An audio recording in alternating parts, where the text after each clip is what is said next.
One of Tony Abbott's first acts in government was to appoint Maurice Newman as the head of his Business Advisory Council. Mr Newman is the former chairman of both the Stock Exchange and the ABC. He's our guest this evening and he joined me earlier in the studio for this exclusive interview. Maurice Newman, welcome to Lateline. Thanks, Emma. Now, Clive Palmer thinks the $1.5 billion worth of money the government has set aside to reduce greenhouse gas emissions is money better spent on the aged pension. What's your view? Well, I don't quite know what he means by that when he says should be spent on the old age pension. Does he mean that we should increase the pension, that it should replace other money? I don't quite know what Mr Palmer is talking about, frankly. Well, it's no secret that you don't agree that man-made CO2 is causing global warming. Given there is now consensus among 97% or so of climate scientists across the world that the view that human activity is responsible for climate change, what would it take to convince you? Well, we know first of all that the survey which came out with a 97% number was flawed in the first place, so we don't pay any attention to that. What we do look at there have been roughly three that have come up with that. Yeah, they all come up with flawed methodologies, so we don't pay any attention to that. We know there are a whole host of scientists out there who have a different point of view, who are highly respected, reputable scientists. So the 97% doesn't mean anything in any event because science is not a consensus issue. Science is whatever the science is. And the fact remains there is no empirical evidence to show that man-made CO2, man-made emissions, are adding to the temperature on Earth. We haven't had any measurable increase in temperature on Earth for the last 17 and a half years. If you look back over history, there's no evidence that CO2 has driven the climate either. So I know that this is a view which is peddled consistently, but I think that the edifice, which is the climate change establishment, is now starting to look rather shaky because Mother Nature is not complying. Well, I just want to take you up on that because it would appear that there is strong consensus, at least among, well, certainly when it comes to the IPCC, that is a group that has brought together under the auspices of the United Nations, the science around the world. It doesn't actually do science itself, it just collates all the science and puts it forward. Now, 195 countries contribute to that. 19 academies of science across the world, including, I have to say, the Australian Bureau of Meteorology, the CSIRO, NASA, the American Academy of Sciences, the British equivalent, the Canadian equivalent. Some really reputable bodies around the world are now agreeing that it's human activity that's causing climate change. So I'm wondering, who is it that's influencing you so that is so convincing you otherwise? I just look at the evidence. There is no evidence. If people can show there is a correlation between increasing CO2 and global temperatures, well then of course that's something which we would pay attention to. But when you look at the last 17 and a half years, where we've had a multitude of climate models, and this was the basis on which this whole so-called science rests. It's on models, computer models. And those models have been shown to be 98% inaccurate. By? By Roy Spencer, who's carried out a thorough review of all of the models and the empirical data which against both land-based and satellite-based measuring. And they found to be wrong.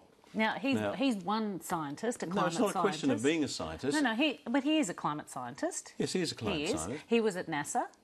But the point his colleagues at NASA disagree with him. Well, there's a study that came out from NASA in the last few weeks which says that the impact of CO2 on the upper atmosphere brings about a cloud, and the result of that is a bit like our own body temperature moderating as a consequence of perspiring. So you get an albedo effect which reflects sunlight. If you want a correlation between global climate, don't look to CO2, look to the sun's activity. There you'll find a very close correlation. What do you mean? Well, if you look at if you go back in history and you look at when the sun has been active and when the sun has been inactive, you will find the climate on Earth responds accordingly. So we had the minimum, we go back to the medieval warm period, you will find they correspond very closely to what happens with the sun. There's very little correlation with CO2. In fact, if anything, which came out of Al Gore's Inconvenient Truth, there's a 600 to 800 year lag between CO2 and climate. I think the one thing we can agree on is that neither of us are scientists. Correct.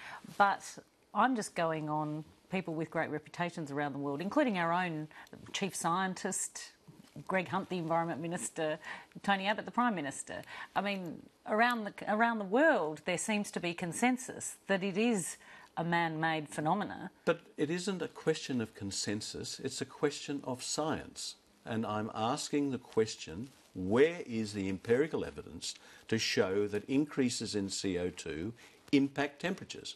And as I said, we look at the climate models, 98% of them were wrong. In my old business, if I had financial advisors who were 98% wrong, I'd fire them.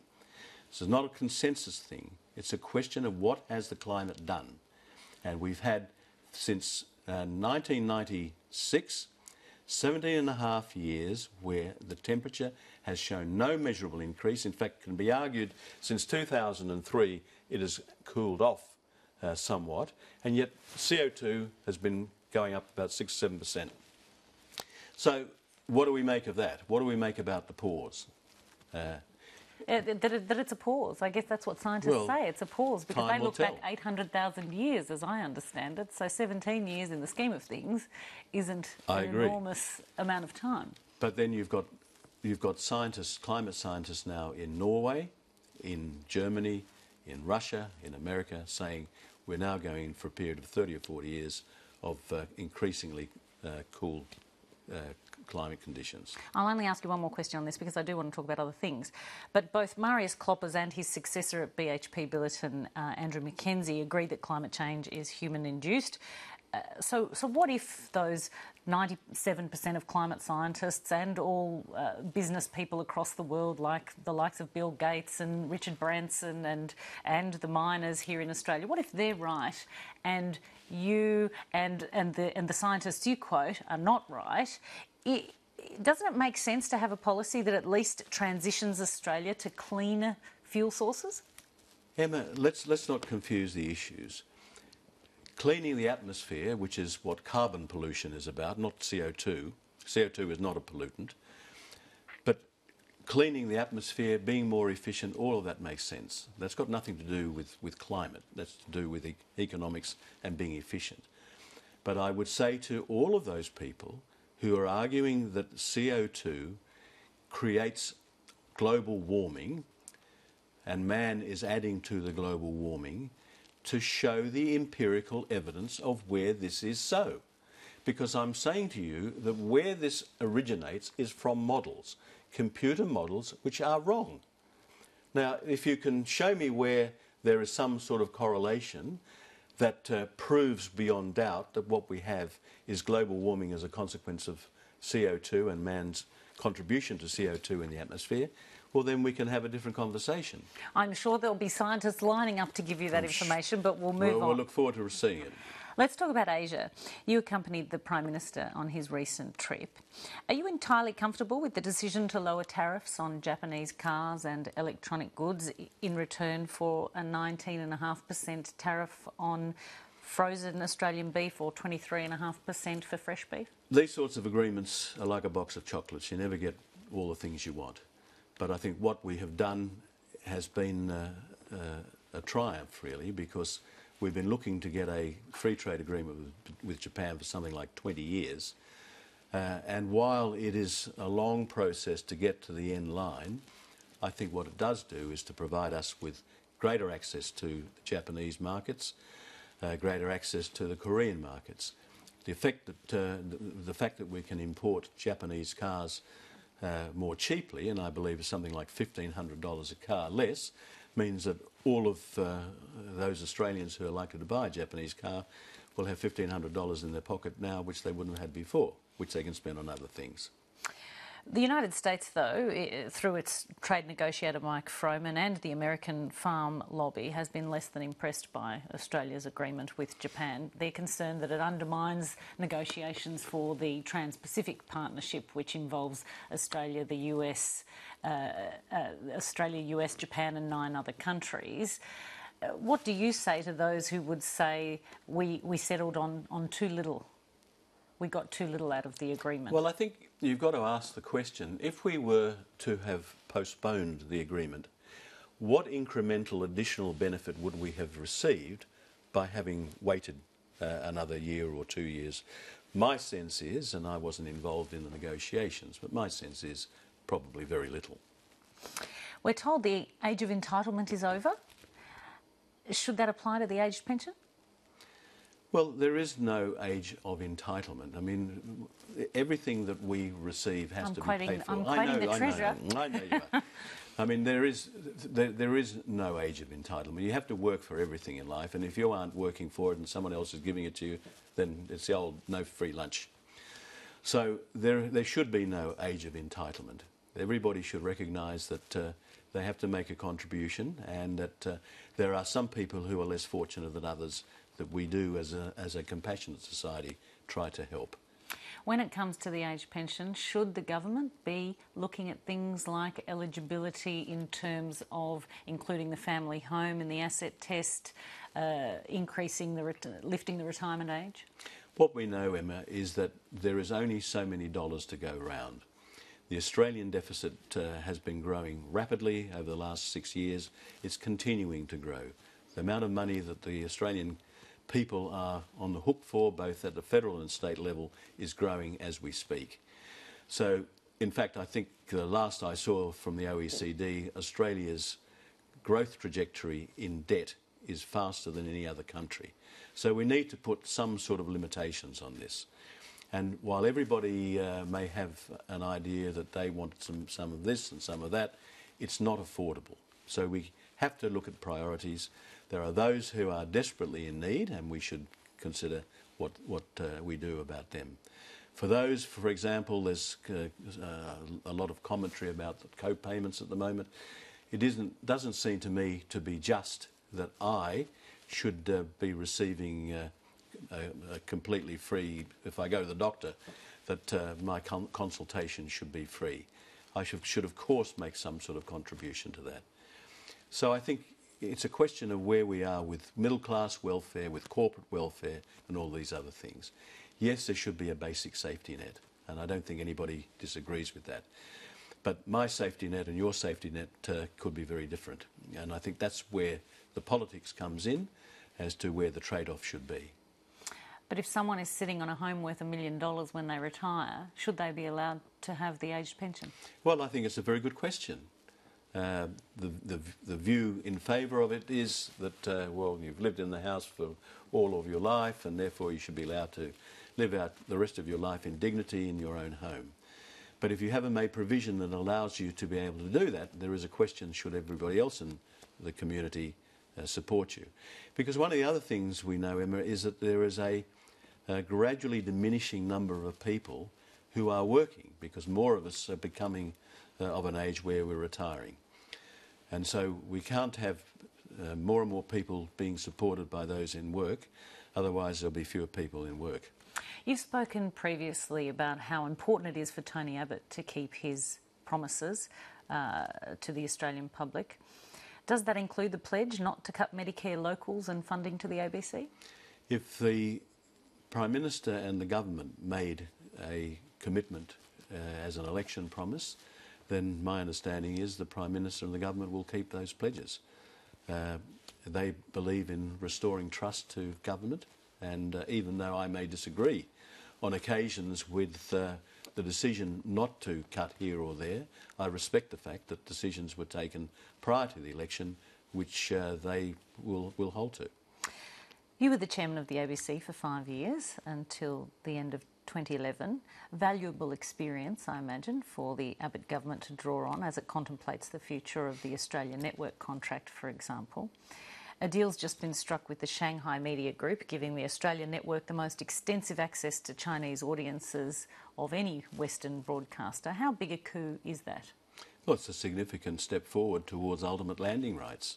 And the Shanghai Media Group is a very respected and substantial organisation within China, which has got ambitions to expand outside of China as well. So it and CCTV seem to be vying for a significant, or the premier position within China from a broadcasting point of view, and the ABC or Australian network should be congratulated, I think, in having achieved that outcome.